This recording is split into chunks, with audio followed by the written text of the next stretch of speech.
আজকে আমি চলে আসছি গরুর মাংস রান্না করা একটা রেসিপি নিয়ে। দেখেন মাশাল্লাহ কতটা সুন্দর হয়েছে। তো অনেকটা নরম সফট হয়েছে, দেখতেই পাচ্ছেন। আলহামদুলিল্লাহ অনেক সুন্দর হয়েছে। তো আমি এখানে 600 গ্রাম মাংস নিয়েছি। আজকে নতুন আলু দিয়ে রান্না করব। আসসালামু আলাইকুম এভরিওয়ান, নাহার ফুড ব্লগে আপনাদেরকে স্বাগতম। কেমন আছেন আপনারা? আলহামদুলিল্লাহ আমিও ভালো আছি। তো আমি এখানে বেশি মশলা দেব না, পরিমাণ মতো কম কম দিয়ে রান্না করব। মশলা কম দিয়ে রান্না করলে আলহামদুলিল্লাহ অনেক মজা হয়। বেশি মশলা দিলে যে স্বাদ বেড়ে যায় তা কিন্তু নয়। তা আমি এখানে সব কিছু 1 চামচ পরিমাণ দিয়ে দিতেছি।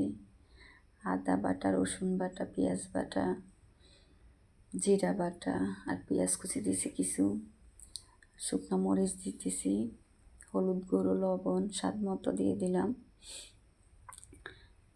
পরিমাণ মতো তেল। এখন হাতে ভালো করে মেখে নেব। আপনারা যে যেখান থেকে দেখতেছেন প্লিজ আমার চ্যানেলটাকে একটু লাইক দিয়ে চ্যানেলটাকে সাবস্ক্রাইব করে রাখবেন, যাতে আমি নতুন ভিডিও ছাড়া মাত্র আপনারা নোটিফিকেশন পেয়ে যান। আমি এখন হাত দিয়ে ভালো করে মেখে নিব।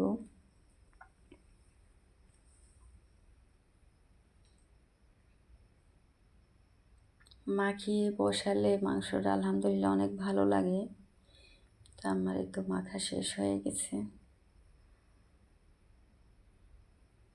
আমি এখন ঢাকনা দিয়ে ঢেকে রাখবো কিছুক্ষণ। তো আমি তো ফিরে আসলাম। এখন কিছু দারচিনি, এলাচ দিয়েছি।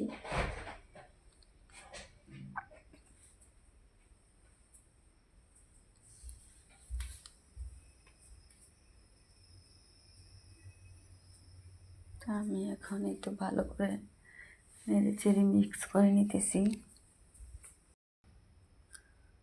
তো আমি ভালো করে একটু নেড়ে চেড়ে দিয়ে ঢাকনা দিয়ে ঢেকে দিলাম। তো এই তো আমি এখন আবার একটু নেড়ে চেড়ে দিতেছি। মাংসটাকে যত ভালো করে কষানো যায় টেস্টটা তত ভালো আসে, বেশি হয়। তা আমি লো হিটে অনেক সময় ধরে আমি মাংসটাকে ভালো করে কষিয়ে নিই, কারণ এত বড় ভিডিও তো আর দেখানো সম্ভব নয়। আমি কেটে কেটে একটু একটু করে দেখাচ্ছি, যাতে করে আপনারা ভালো করে বুঝতে পারেন।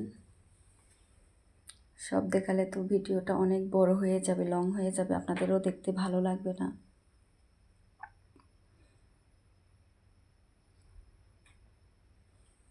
এটা আমি কষানোর পরে একটু পানি দিয়ে দিয়েছিলাম।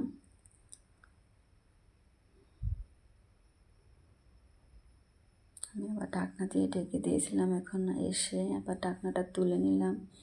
ঝোলটা অনেকটাই শুকিয়ে গেছে। তো আমি এখানে কয়েকটা নতুন আলু দিয়েছি। গরু গোশের সাথে একটু আলু দিলে ভালো লাগে খেতে, বাচ্চারাও পছন্দ করে।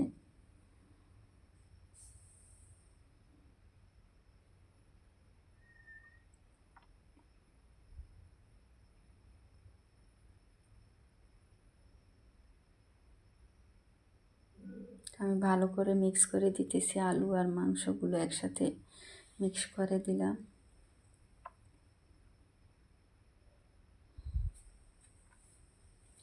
তো আমার প্রায় কষানো হয়ে গিয়েছে।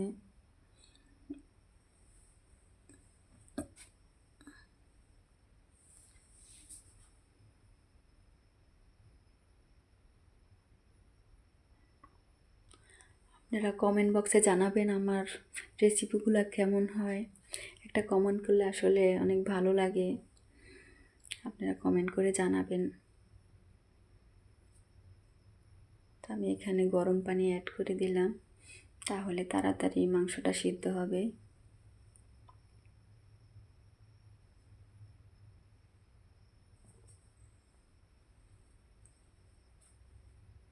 আমি পরিমাণ মতো আরেকটু পানি দিয়েছি, যাতে করে ভালো করে সিদ্ধ হয়।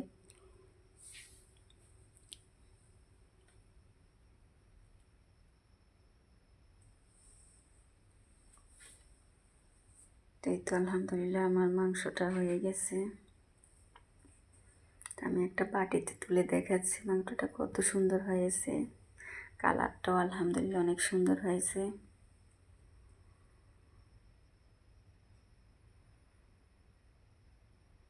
এভাবে রান্না করলে আলহামদুলিল্লাহ অনেক ভালো লাগে।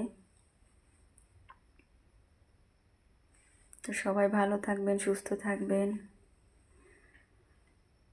আমার জন্য দোয়া করবেন। আবার দেখা হবে নতুন অন্য কোনো ভিডিওতে। সে পর্যন্ত ভালো থাকবেন। আল্লাহ হাফেজ।